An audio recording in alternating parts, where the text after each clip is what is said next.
எல்லாருக்கும் இது ஒரு பெரிய முன்னேற்றம் என்று கூட சொல்லுவேன். ஒரே வார்த்தை சொல்லப்போனால் இந்த காலம் உகந்த காலம், இந்த காலம் எளிமையான காலமாகவும் உங்கள் வாழ்வாதாரத்தை உயர்த்தி நீங்கள் பெரிய மதிப்பு என்று சொல்லக்கூடிய அடையாளத்தை பெற போகிறீங்க. அங்கே வாழ்வாதாரம், தொழிலாகட்டும், வேலையாகட்டும், வேலை சார்ந்த விஷயங்களாகட்டும், குடும்பத்தில் ஏற்பட்டு வந்த பிரச்சனைகளாகட்டும், இந்த 26 நாட்கள் அவங்களுக்கு பூர்த்தி செய்து விட்டு தான் செல்லும். நல்லபடியாக இருக்கட்டும். இந்த குரல் அவங்களுக்கும் போய் சேரட்டும். அந்த பழனி முருகனை வழிபட வழிபட உங்கள் வாழ்வாதாரம் உயரும். ப்ரமோஷனுக்காக காத்துட்டுருக்கிறவங்களுக்கெல்லாம் இது ஒரு உன்னதமான அமைப்பு. பழனிமலை முருகனை உச்சம் பெறக்கூடிய புதன் பகவான், கன்னி ராசியில் புதன் பெறுவான், உச்சம் பெறுவார். அதே நேரத்தில் சுக்கிர பகவான் தனது துளாராசியில் ஆட்சி பெற போகிறார்.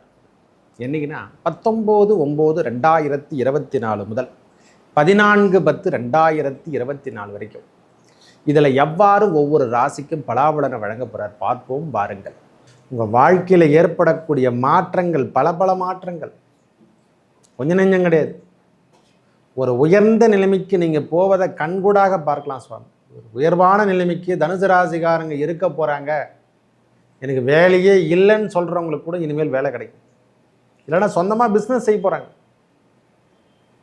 ஏன் வேலை வாய்ப்பு நான் இழந்துட்டு இருக்கிறையா, வாழ்வாதாரமே இல்லாமல் இருக்கிறேன்னு சொல்கிறவங்களுக்கெல்லாம் புதிய முயற்சிகளில் ஈடுபடக்கூடிய, நானும் ஒரு வேலை எடுத்து தொடங்க போகிறேன், நானும் வாழ்வாதாரத்தை உயர்த்த போகிறேன்ற மாதிரி ஒரு எண்ணங்களை கொடுக்க போகிறான் நம்மளுக்கு.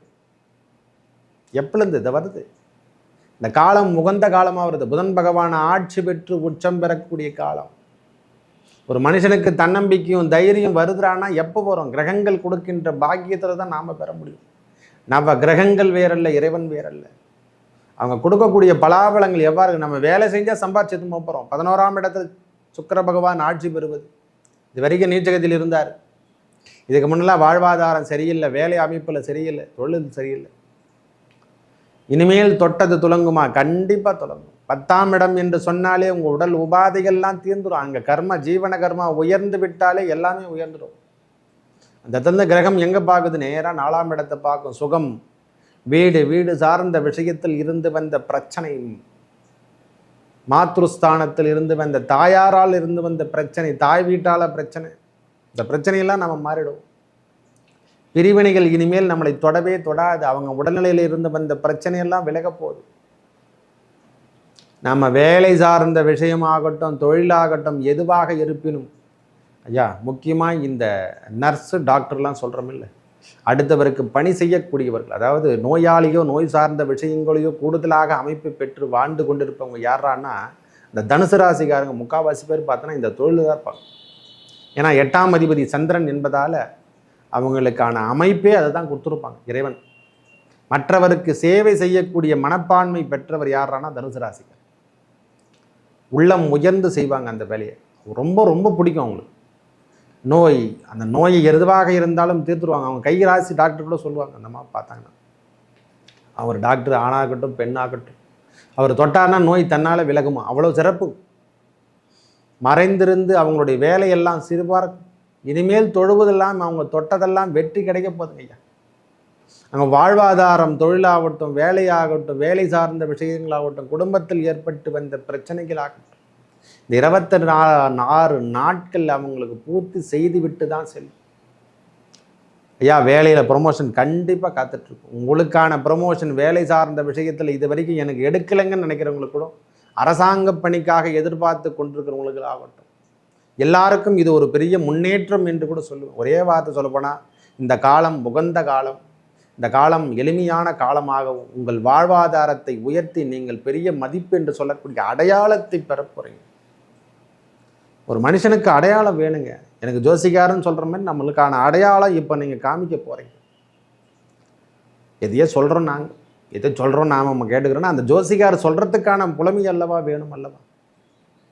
நடக்குது. அந்த இறைவன் கொடுக்குறான், அந்த எண்ணத்தை கொடுக்குறான், சொல்ல வைக்கிறது தான் அவன் தானே. அந்த எண்ணத்தை கொடுக்குறான் அல்லவா? அந்த ஜோதிடம் சொல்லக்கூடிய எண்ணத்தை கொடுக்குறான் இல்லவா? இந்த ஜோசிகாரன் அவருக்கான அடையாளம் யார்ப்பா? அவரு ஜோசிகார். அதே மாதிரி உங்கள் தொழிலுக்கான அடையாளத்தை நிரூபிக்கின்ற காலமாக இந்த காலம் வரப்போகுது. நீங்கள் யார் என்று இந்த உலகத்துக்கு தெரிய போது, வாழ்வாதாரத்தை உயர்த்த போகிறீங்க. வீடு, வண்டி, வாகனம், போக்குவரத்தில் எல்லாத்துலேயும் நாம் வாங்கக்கூடிய பாக்கியம் பெற போகிறோம். அதில் ஏற்பட்ட பழுதுகளை நீக்க போகிறோம். இந்த வண்டி வாகனத்தில் எதனா பழுதுகள் இருந்தால் இந்த முறை நீக்கிடுவோம். இல்லை அதை மாற்றிட்டு புதிய வாகனத்தை வாங்கக்கூடிய பாக்கியம் பெறுவோம். ஒரு உயர்வான நிலைமையில் நீங்கள் இருப்பதை லக்ஸரி வாழ்க்கை என்று கூட சொல்லலாம். இருக்க போகிறத கொஞ்ச நாள் அதை நல்லா நிம்மதியாக வாழ்ந்துட்டு போகலாமே. அந்த தனுசு ராசியை பொறுத்த வரைக்கும் அதான் அவங்களோட எண்ணமே. நாளை பொழுது என்பது இல்லை, நம்ம நல்லா வாழ்ந்துட்டு சாப்பிட்டு நிம்மதியாக இருக்கலாம், நாளைக்கு பார்த்துக்கலாம், விடுங்க அதெல்லாம் பார்த்துக்கலாம், ஒன்றும் பெரிய விஷயமே கிடையாது அப்படின்ற கூடிய ஒரு தன்மை யாரால் முடியும்னு அவங்களால தான் முடியும். நோய் நொடிகள் ஏதேனும் இருந்தால் அவெல்லாம் கட்டுக்கு வரும். கண்டிப்பாக உணவு சார்ந்த விஷயத்தில் நீங்கள் கடைபிடிக்கக்கூடிய காலம் வந்துவிட்டது.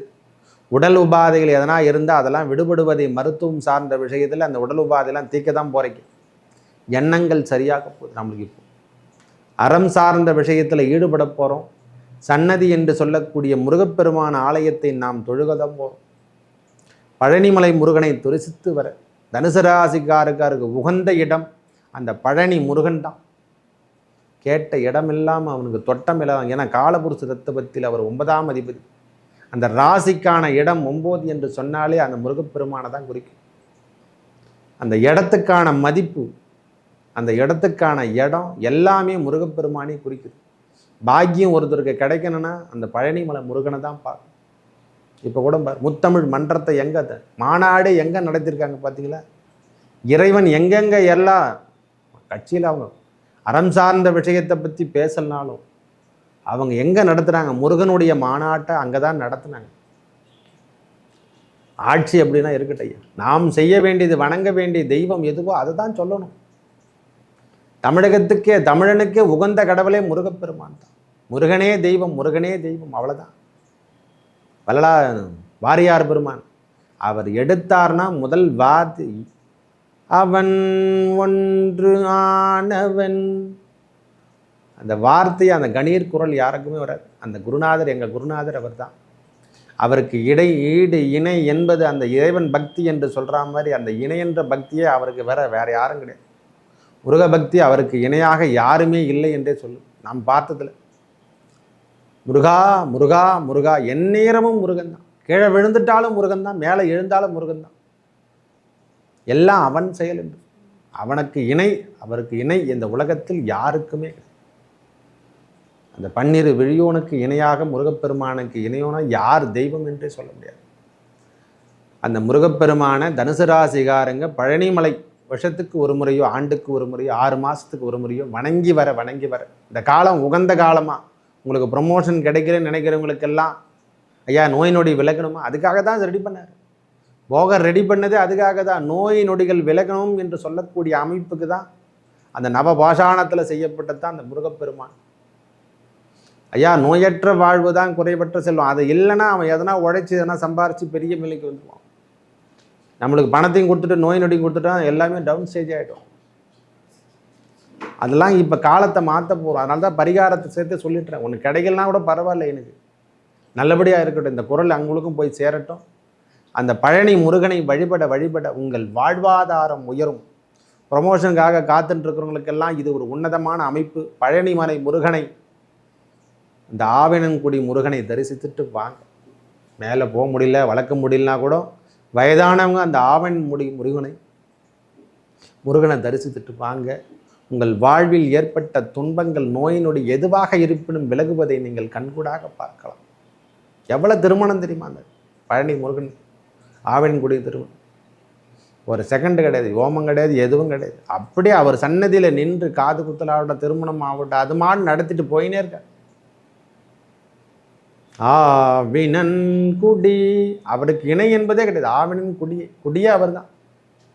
அதனால் தனுசு ராசிகாரங்க வணங்க வேண்டிய தெய்வம் முருகப்பெருமான். அந்த பழனி முருகனை தரிசிக்க உங்கள் வாழ்வில் ஏற்பட்ட துன்பங்கள் விலை. இது ஒரு ப்ரொமோஷனாகவே நினச்சிங்க. அடுத்த கட்ட நடவடிக்கை நாம் செல்றதுக்கான ஒரு அமைப்பு ஒரு ஜோசிகார்கிட்ட காதல் வழியாக அவர் வாய் வழியாக வருது. நம்மளுக்கான காலத்தை கொடுத்துட்ருக்காரு.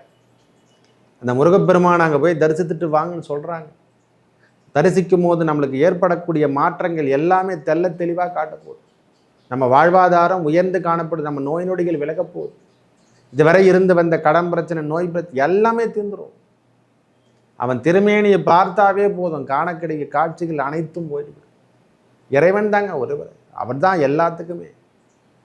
எல்லாம் நன்மைக்காக இந்த கிரகங்கள் அமைந்திருக்கும் 11ஆம் இடத்து சுக்கிர பகவானாலும் 10ஆம் இடத்து புதன் பகவானின் பெரிய பெரிய மாற்றங்கள், வாழ்வாதாரம் உயர்ந்து காணக்கூடிய காலம், வண்டி வாகன சேர்க்கை எல்லாமே பெற போகிறோம். நல்லதே நடக்கும். நன்றி, வணக்கம்.